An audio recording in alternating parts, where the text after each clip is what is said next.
Welcome to கலாபடி Tamil. இனி நம்ம பார்க்க போகிற காணொளி மிராய் படத்தின் திரைவிமர்சனம். இந்த திரைப்படம் எப்படி வந்திருக்குன்னா, தெலுங்கு, தமிழ், மலையாளம், கன்னடம், ஹிந்தி எல்லா லாங்குவேஜ்லேயும் இந்த திரைப்படத்தை அழகான முறையில் டப்பிங் பண்ணி ரிலீஸ் பண்ணியிருக்காங்க. ஸோ இந்த திரைப்படம் அதாவது நம்ம இடத்த பொறுத்த வரைக்கும் மொழி முக்கியம் இல்லை.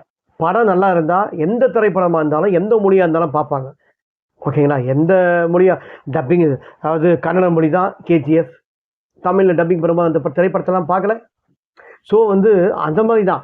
அந்த மாதிரி இந்த திரைப்படமும் அப்படி தான். லோகா இருக்குது. லோகா மலையாள திரைப்படம். அந்த மலையாள திரைப்படத்தை தமிழில் டப்பிங் பண்ணிக்காங்க. இன்றைக்கி பெரிய ஆர்டிஸ்ட்டுங்க படம் ஓடாத படங்கள் கூட நிறைய இருக்குது. ஆனால் அப்படி இருந்தும் லோகா இன்னி வரைக்கும் ஓடின்னு தான் இருக்குது. அந்த மாதிரி இந்த மிராய் திரைப்படமும் ஃபஸ்ட்டு ஃப்ரைடே ரிலீஸ் ஆகும்போது இந்த திரைப்படம் அந்தளவுக்கு கூட்டம் இல்லை, நல்லா ஓடலை. ஆனால் இன்றைக்கெலாம் பார்த்தீங்கன்னா, இன்றைக்கி சனிக்கிழமை, ஆனால் இன்றைக்கி பார்த்தீங்கன்னா இந்த திரைப்படம் அந்தளவுக்கு நல்லா ஓடினுச்சு. தியேட்டரில் கூட்டம் ஹவுஸ்ஃபுல் எல்லாமே சீன்ஸ். அதுக்கு காரணம் படத்தோட பட்ஜெட்டுன்னு சொன்னால் ஒரு 60 கோடி. அதாவது சிவன் கார்த்திகேயன் படம் தமிழ்லவே வேஸ்ட்டாக அதிகமாக செலவு பண்ணியிருக்காங்க. ஆனால் இந்த திரைப்படத்தில் மொத்தமே 60 கோடி ரூபாய் செலவில் இந்த திரைப்படத்தை முடிக்க முடியுமா? பிரம்மாண்டமான திரைப்படத்தை நம்ம கொடுக்க முடியுமான்னு கேட்டால் கொடுத்துருக்காருங்க டைரக்டர். 60 கோடி இதில் பட்ஜெட்டில் இந்த திரைப்படத்தில் ஸ்க்ரீனில் எந்த அளவுக்கு நமக்கு ப்ரெசன்ட் பண்ணியிருக்காரு. ஒவ்வொரு இஎஃப்எஸ் காட்சிங்களும் சரி, சிஜி ஒர்க்கும் பிரமாதமாக பண்ணிக்காங்க. ஒரு மிருக சீர் வர்றது, காக்காவா கழுகான்னு தெரியல, அந்த சீன்ஸை அவ்வளோ பயங்கரமாக இருக்குது. சிஜி ஒர்க்கு அந்த அளவுக்கு பிரமாதமாக பண்ணியிருக்காங்க. ஸோ 60 கோடியிலேயே இந்த திரைப்படத்தில் எல்லா குழந்தைங்களையும் பார்க்க வேண்டிய ஒரு நல்ல திரைப்படம். ஏன்னா குழந்தைங்களுக்கு எல்லாருக்குமே கிராஃபிக்ஸ் காட்சிகள் அதிகமாக இருக்குது பிடிக்கும். அந்த மாதிரி இந்த திரைப்படத்தில் ரொம்பவே அதிகமாக கிராஃபிக்ஸ் காட்சி, அதாவது இஎஃப்எஸ் காட்சிகள் ரொம்பவே அதிகமாக இருக்குது. அதே மாதிரி இந்த திரைப்படத்தில் கதாநாயகன் நல்லா பண்ணியிருக்காரு, ஜெயராமன் நல்லா பண்ணியிருக்காரு, கஜகபதி பாபு அவரும் நல்லா பண்ணியிருக்காங்க. இந்த திரைப்படத்தில் எல்லாருமே அவங்களும் கதாபாத்திரம் ரொம்பவே நல்லா பண்ணியிருப்பாங்க. அந்தளவுக்கு சூப்பர் இந்த திரைப்படம். இந்த திரைப்படத்தோட கதைன்னு சொன்னால் கிட்டத்தட்ட எத்தனோ தலைமுறையாக ஒரு 9 புத்தகத்தை ஒரு பாதுகாத்தாக வச்சுருக்காங்க. ஏன்னா அந்த 9 புத்தகத்தில் ஒரு 8 புத்தகம் ஒரு தேவையில்லாத ஒரு தீய சக்தியை வச்சு கும்பிட்றவனுக்கு அந்த 8 புத்தகம் கிடச்சிரும். ஆனால் என்னதான் அவருக்கு 8 புத்தகம் அவருக்கு கிடைச்சாலும் அந்த 9வது புத்தகம் கிடைச்சா மட்டும்தான் அவர் மொத்த சக்தியும் அவருக்கு கிடைக்கும், மக்களை அவர் அழிக்க முடியும். ஆனால் அந்த 9வது புத்தகத்தை அவரால் எடுக்கவே முடியாது.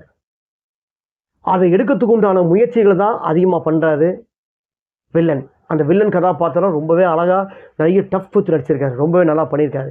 ஆனால் மிராய்னா என்னென்னா ஒரு ஸ்டிக் மாதிரி இருக்கும். அந்த ஸ்டிக் மாதிரி அந்த யாருமே தொட முடியாது. அவங்களை தொட்டால் கூட அந்த சக்தி உங்களுக்கு கிடைக்காது. அகத்தியர் முனிவர் சொல்லுவாங்க பார்த்தீங்களா, அந்த மாதிரி ஜெயராமன் இருக்கும், அவர் தொட்டால் அந்த சக்தி காட்டுவார். அந்த மாதிரி கதாநாயகன் அந்த சக்தி வரத்துக்கு உண்டான இதை என்ன பண்ணணுமோ அதை பண்ணுறாரு. இந்த திரைப்படத்தில் கதாநாயகன் ஜெயிச்சாரா இல்லையா, அந்த 9 புத்தகம் வில்லன் கிட்ட கிடச்சிதா இல்லையா தான் இந்த திரைப்படத்தை தேடி போவாங்க பாருங்கள். அந்த அளவுக்கு இந்த திரைப்படத்தை ரொம்ப பிரமாதமாக கொண்டு போயிருப்பாங்க. ஒவ்வொரு சீன்ஸும் அவர் சந்திக்கும் போதும் அந்த இடத்துல மீட் பண்ணும்போதும் நல்லாயிருக்கும். அதே மாதிரி இதில் ஒரு லேடி கேட்டு வருது, ரொம்பவே டஃப்பாக முறையில் ஃபைட் போட்டிருப்பாங்க. இந்த லோகாவில் எப்படி நிறைய சீன்ஸுக்கு ஃபைட் வச்சுன்னா அதை விட ஒரு டஃப்பான முறையில் போட்டிருப்பாங்க. கதாநாயகனே திணற அளவுக்கு அந்த ஃபைட்டு லேடி போட்டிருப்பாங்க. அப்படிப்பட்ட சீன்ஸ் எல்லாம் இந்த திரைப்படத்தில் ரசிக்கும் மாதிரி இந்த சீனில் ப்ரெசன்ட் பண்ணுற விதம் ரொம்பவே நல்லா இருக்குது. அப்படிப்பட்ட சீன்ஸுக்கு இந்த திரைப்படத்தை இருக்குது, ரசிக்கிற மாதிரி இருக்குது ஆடியன்ஸுக்கு. அதே மாதிரி நமக்கு முடிவு என்னென்னா, இந்த திரைப்படத்தை பார்த்து தெரிஞ்சுக்குங்க. கடவுள் படம், அதாவது பக்தி படமாக தான் கொண்டு போயிருக்காங்க. ஆனால் பக்தி படம் மாதிரி நமக்கு தெரியாது. ஒரு ஆக்ஷன் சீக்வன்ஸ் மாதிரியோ ஒரு நல்ல திரைப்படமாக தான் இந்த திரைப்படம் நமக்கு தெரியும். ஜெய் ஸ்ரீராம், ஜெய் ஸ்ரீராம், ஜெய் ஸ்ரீராம், ராம ராம ராம ராமர் எல்லாமே கையெடுத்தாலும் ஜெய் ஸ்ரீராம் ராமனுடையது தான் கையெடுத்திருக்காங்க. ஆனால் அதில் என்னன்னா, எந்த மக்களை அழிச்சாங்க அப்படின்னு படத்தை பார்த்து நீங்கள் தெரிஞ்சுக்கங்க. ஏன்னா இந்த திரைப்படம் சொல்லலாம் 732 செங்கிஸ்கான், சாம்ராட் அசோகர், மாவீரன் அலெக்சாண்டர், அந்த மாதிரி காலகட்டத்தில் ஒரு வீர இதமாக வாழ்ந்த கதையை தான் இவங்க பேஸ் பண்ணி தான் இந்த திரைப்படத்தை எடுத்திருக்காங்க. அந்த புத்தகத்தை வச்சு தான் இந்த திரைப்படத்தோட கதை ரொம்ப அழகாக கொண்டு போயிருக்காங்க. அதாவது இந்த வாரம் ரிலீஸ் ஆன திரைப்படம் மிராய். எல்லாருமே எல்லா ஃபேமிலி ஆடியன்ஸும் சரி, எல்லா 2K கிட்ஸுக்கும் பார்க்க வேண்டிய ஒரு நல்ல திரைப்படம் மிராய். எல்லாரும் இந்த திரைப்படத்தை ஓடிடியில் பார்க்காம நம்ம அந்த ஸ்க்ரீனில் 60 கோடி ரூபாய் பிரம்மாண்டமான முறையில் எடுத்து நம்மளுக்கு ஸ்க்ரீனில் பிரம்மாண்டமாக காட்டியிருக்காங்கன்னா, அந்த மாதிரி ஒரு திரைப்படத்தை தியேட்டரில் போய் எல்லாரும் பாருங்கள்.